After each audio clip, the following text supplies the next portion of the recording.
enabling other people. And one key element that can keep us stuck in that enabling cycle. So why do we do it? Why do we enable others? So the questions you're going to have to ask yourself is, am I actually enabling somebody? Sometimes we aren't aware that we are enabling somebody. So it might be a case that, you find yourself saying the same thing over and over again, or doing the same thing over and over again, when you swore that, no, this is the last time I'm going to do that. I'm not going to help them. I'm not going to carry them in work. I'm not going to, take responsibility at home for them or within the family for them. I've had enough, but you keep doing it. And are you saying yes to people when in fact you really mean to say no, because your to-do list is endless, and you have people coming at you, or even just one individual coming at you, either in your personal life or your work life, and you keep saying yes to them. And then when you actually do say no, you feel guilty and probably shame that you're doing it, and and then you feel annoyed with yourself for feeling guilty. But this isn't something that you're not the only one in the world. You're not alone. At some time or other, we have all done this. Some of us have done it for a longer period of time than others, but we have all enabled somebody in our lives, whether it be in work or in more likely personal lives, that we've enabled somebody at one time or other. And it could be the fact that there is a pattern there within your family that has gone on possibly for generations, where you are enabling. So if I can think about that, would be around codependency and addictions, people pleasing. But why do we do it? Why do we do this? This, in most cases, is a learned behaviour. Not in all cases. It can be a learned behaviour that is rooted in our childhood and rooted in how we feel about ourselves. Now, it can be something that we have picked up if we've gone into a very toxic relationship, either in work or in our personal life, and we then have that learned behaviour. That's when we pick it up, but more often than not, it is learned from childhood. And it is about us, how we feel about ourselves, because somewhere along the line, as children, we learned that helping people was a good thing, and I'm not saying it isn't, but we learned that we were only ever good enough, or the good girl or good boy, when we actually were helpful to others. We weren't good enough any other time. So that really it becomes part of who we are, part of our identity, and it's encapsulates our own thinking, our own and in this case it's a very negative thinking cycle that is going on. A lot of it can be tied up in, and I would say it is tied up in, guilt and shame, and it's then tied up in how we respond to others, because it is such a core part of this good enough part of who we are, part of our identity. And of course then we keep ourselves stuck by our emotions. We keep ourselves stuck enabling others simply by our emotions, particularly, as I said, guilt and shame, and they will keep it on the road. They will keep that cycle going and keep the whole thing on the road, ticking along. So it is our emotions, and this is just one aspect that can keep us in this enabling. This guilt and shame can keep us in this enabling of others, and it's a never-ending negative cycle, because no sooner maybe have you got rid of one person than somebody else comes teetering into your life and will simply replace the previous person until you change it, until you actually change your own response to this. And I'm talking about emotional response here, as well as our thinking, and then our physical responses, as well as how we respond to them by taking action. Because when we get into this negative cycle and it's tied up, so much in our identity and so much in our this guilt and shame, toxic guilt and shame. We can become we'll have physical responses like sick to our stomach because we said no to somebody.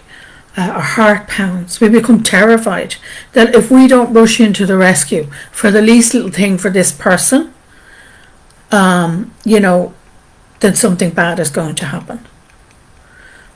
We actually think our thinking here is that of our own health, our own well-being, our work, perhaps maybe it's infringing on your work life and your personal life, is nothing compared to this person and their needs. They become the sole focus for you.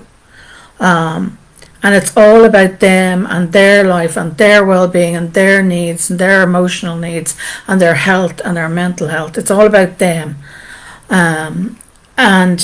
It's so much so that all their problems are so much more important than anything you could possibly ever go through. This is the kind of thinking we get into. We think that we're the only person that really can help this person. Who else but us could maybe have love and patience and understanding of this person and their needs, particularly if it's in our personal life. So it could be not necessarily maybe the person you're married to or your own children, although it could be a family member that you've always been, you always felt responsible for from the time you were all children. We take up that stance of loving them more, caring for them more, having more patience, more understanding of their issues. And all the while we're actually ignoring our own mental and physical health. Our lack of sleep, our increased stress, our anxiety is probably going up.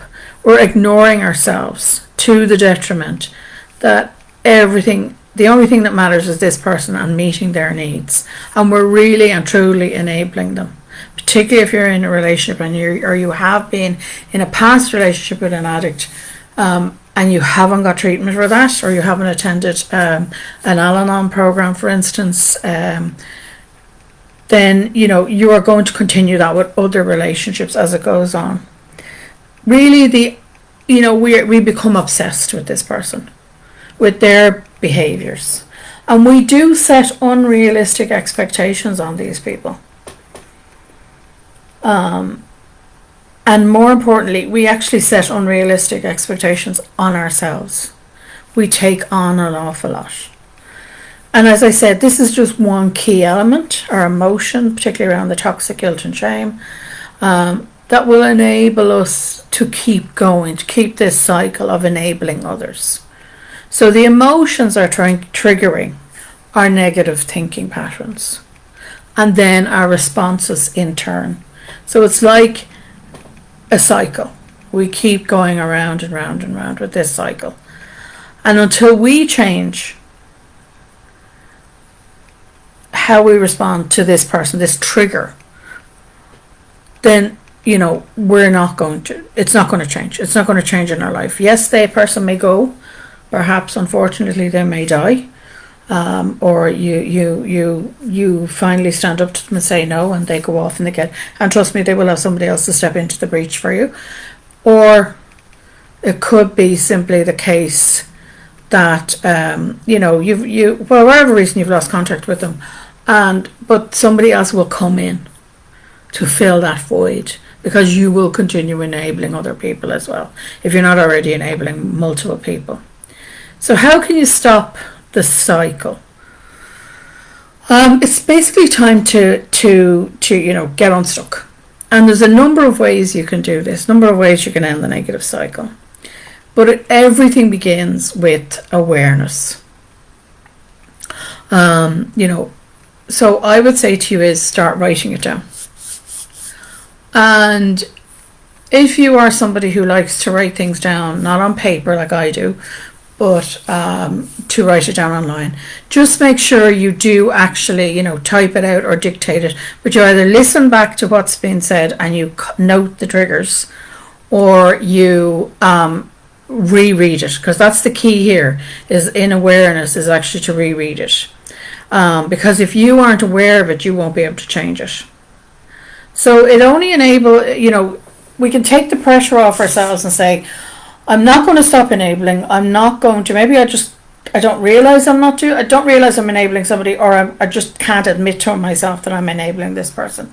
So take the pressure off yourself and put a little bit of focus back on you, and just take a few minutes to write down your thoughts. That's all you have to do, is to write down, your thoughts. 15 minutes, just let it free flow out, write it down. Perhaps start with a 3-minute breather. I've given a link in the blog to a free podcast on how to do the 3-minute breather.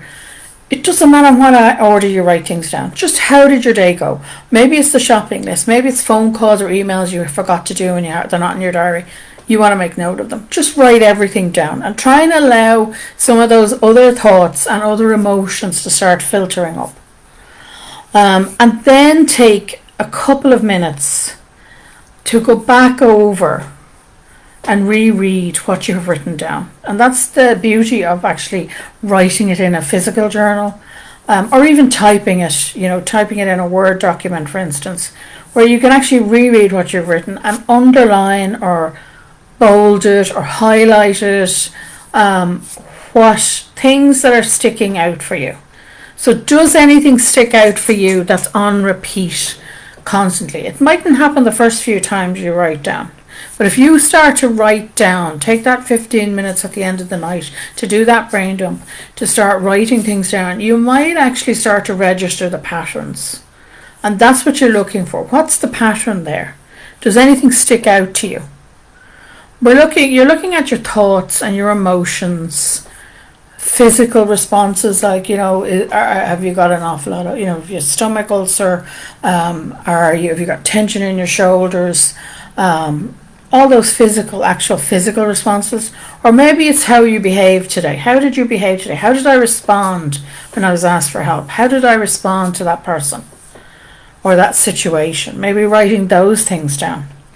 So you're looking for those patterns, and once you begin to see them, it's a bit like attempting to go back asleep. You can't, because your mind is now, I've noticed it. You can't turn it off any longer, and you start to gain awareness. Maybe start to gain a little bit of honesty with yourself, just with yourself, about, what's going on for you. What am I doing? How am I responding? What's my thinking around this? How am I behaving? Once you see that, then you can begin to change it. Because we need to know who our triggers are. So is there a repeat person in there as well? Is there somebody's name constantly coming up for you in that list? And that is something we have to look for as well, because they maybe are the triggers, or particular situations can be triggering for us as well. And the next thing, which is the one we all want to skip, and that is acceptance. We have to add in a little bit of self-acceptance here. And that means bringing some compassion into the equation for ourselves. Treat yourself as you would treat a friend. By having some acceptance, this is where I am right now and that's okay. Have compassion for yourself, just as you would that friend, or just as you would that person you're enabling.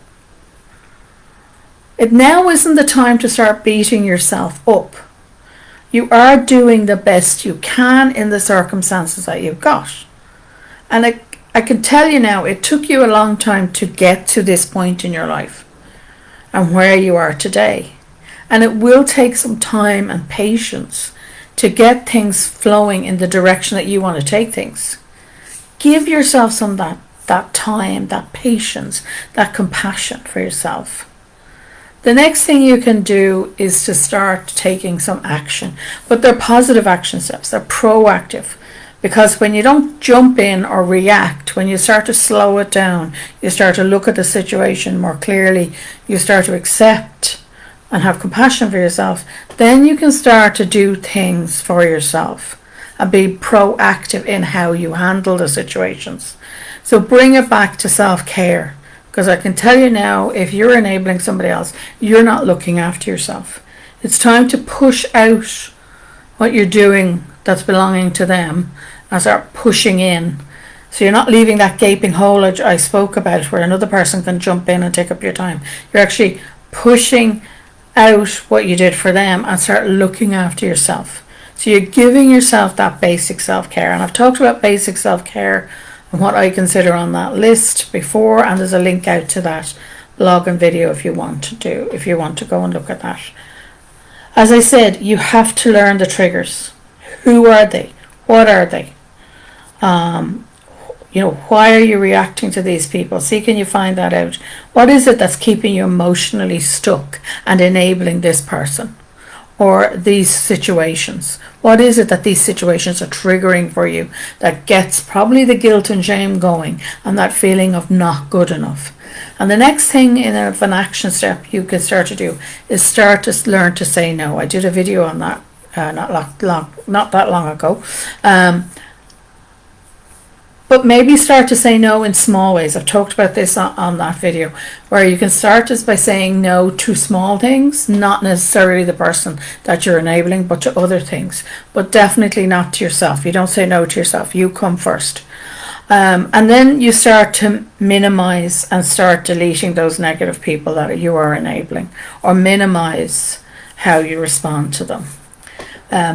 It sounds like a quick process. It isn't. I can tell you that for a fact. It's not a quick process. You will make mistakes. You're meant to. You are meant to make mistakes here. But as long as you're learning from them and you keep going, that's the point. That's the whole thing. It's you don't give up at the first hurdle. The other thing I'd say to you, if you do have addiction, if you've come out of a toxic relationship, if you're in a toxic work environment, then I would say to you and very strongly suggest to you that you need to find a therapist, a local therapist who can help you turn things around and handle these, and they generally are negative people, handle these negative people better. Help you set the boundaries of saying no, reset your boundaries, because there tends to be boundary issues there for you. Help you with better communication. These will be issues that you may have. You may not be able to express yourself. You may not feel you can. So again, a therapist, a local therapist to you will be able to help you do this. If you're feeling overwhelmed by all of it, I'd also recommend that you reach out for a therapist. If you try a few things, you go, I can't do this, then please go. If you are in a relationship with an addict, I would advise you to go to an Al-Anon group if you're with an alcoholic, or one of the other groups if you are involved with a gambler or a drug addict.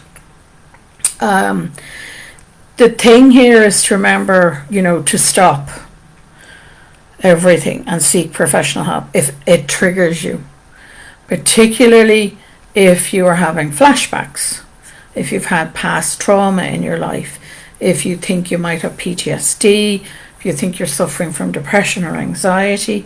A lot of times that comes hand in hand with codependency, or they both do. So please, PTSD can be in there as well.